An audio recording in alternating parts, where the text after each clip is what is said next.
Hier, j'ai reçu un appel, question au Rav. En ce moment, on était dans une période de guerre. Maor Hashem, merci à Kadosh Baruch Hu pour tous les miracles qu'il nous a fait. Et il y a beaucoup de questions au niveau de la halakha qui se réveillent. En vérité, j'ai eu 2-3 questions à ce sujet-là hier. Quelqu'un qui a loué une salle pour marier sa fille, mais la famille ne peut pas venir de France, il veut annuler la salle. Ou la question que j'ai eue hier, que je veux partager avec vous, c'est quelqu'un qui a pris un Airbnb pour venir en Israël du 3 au 15 juillet. Ok? Donc il a pris un Airbnb, il veut venir du 3 au 15 juillet. L'Airbnb, il coûte 2000 €. Il a fait la réservation, ils lui ont dit, monsieur, il faut donner des arts, il faut donner une avance. Il a dit, d'accord, pas de problème, Il a donné une avance, et la guerre, elle a explosé, donc il a donné cette avance avant que la guerre elle explose, et il a dit, il les a appelés, il dit, monsieur, mesdames, j'annule. Je ne peux pas venir, il n'y a pas d'avion, il n'y a pas de truc et tout ça. Est-ce qu'ils sont obligés de lui rembourser tout, ou ils lui remboursent seulement une partie? Mais je rembourse l'avance.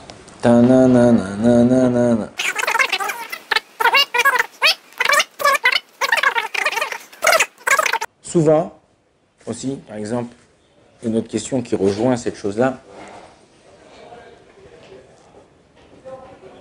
il y a des gens qui gardent des enfants. Ok? Ces gens qui gardent des enfants, ils sont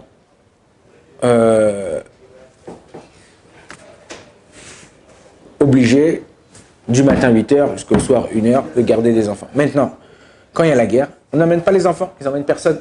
Ah, ils n'emmènent personne, alors comment on fait? Moi je travaille, alors à la fin du mois je n'ai pas ma paye. Tout dépend de ce que vous avez marqué dans la clause. Quand vous avez marqué dans la clause qu'il y a une guerre, qu'il n'y a pas de guerre, qu'il y a le corona, qu'il n'y a pas le corona, ouais, que je sois payé entièrement, tu as signé, tu payes. Maintenant, il faut voir c'est quoi la clause du Airbnb. Si dans la clause du Airbnb il y a écrit tu perds 10%, tu perds 20%, tu perds 30%, tu perds. Maintenant, s'il n'y a pas de clause, le Shulchan Aruch dans Siman Shin Kaf Aleph, non, Choshen Mishpat, il parle de ce qu'on appelle Makat Medina. C'est quoi Makat Medina? C'est que tout le monde entier, il est touché, ou tout le monde, il est touché par cette chose-là, ou l'endroit où on a loué, il est touché par cette chose-là. Il y a la famine, il y a la sécheresse, Hazve Shalom, ouais, là il y a la guerre. Maintenant, la question, la personne dit, je lui dis, mais attends, monsieur, on est le 24. Vous m'avez dit, vous avez loué pour le 3. C'est de plus d'une semaine. C'est dans 10 jours. Dans 10 jours, vous pourrez venir. Elle dit, non, moi j'ai loué Lufthansa, ils ont annulé jusqu'au 30 juillet. Ça, c'est plus le problème de Airbnb. Pourquoi c'est plus le problème de Airbnb? Tu aurais dû prendre un Elal, paye un peu plus cher. Tu prends un Elal. Eux, comment tu viens? Ma voiture, l'autre il dit, sa voiture, elle est tombée en panne, je ne peux pas venir à l'hôtel. Mais monsieur, c'est pas mon problème. Le train, il est pas venu à l'heure. Eh ben, réveille-toi plus tôt, mon frère. Ok? Donc, à partir du moment où il y a Makat Medina, comme dans la guerre, il n'y a pas de clause. En général, le Shulchan Aruch dit qu'on partage 2 tiers, 1 tiers. Celui qui devait louer, étant donné qu'il n'a pas eu ce qu'il voulait, il paye qu'un seul tiers, ou il s'arrange avec lui de payer une certaine partie minime. Et l'autre, il est sofek, c'est-à-dire il prend sur lui les 2 tiers et il n'est pas obligé de truc. Donc, dans ce cas-là de Airbnb, si la personne, eux, lui ont proposé même, monsieur, vous ne perdez pas votre argent. On vous garde l'avance de 500 € que vous avez fait. Dans 1 an, dans 2 ans, dans 6 mois, vous voulez vous revenir, c'est pour vous.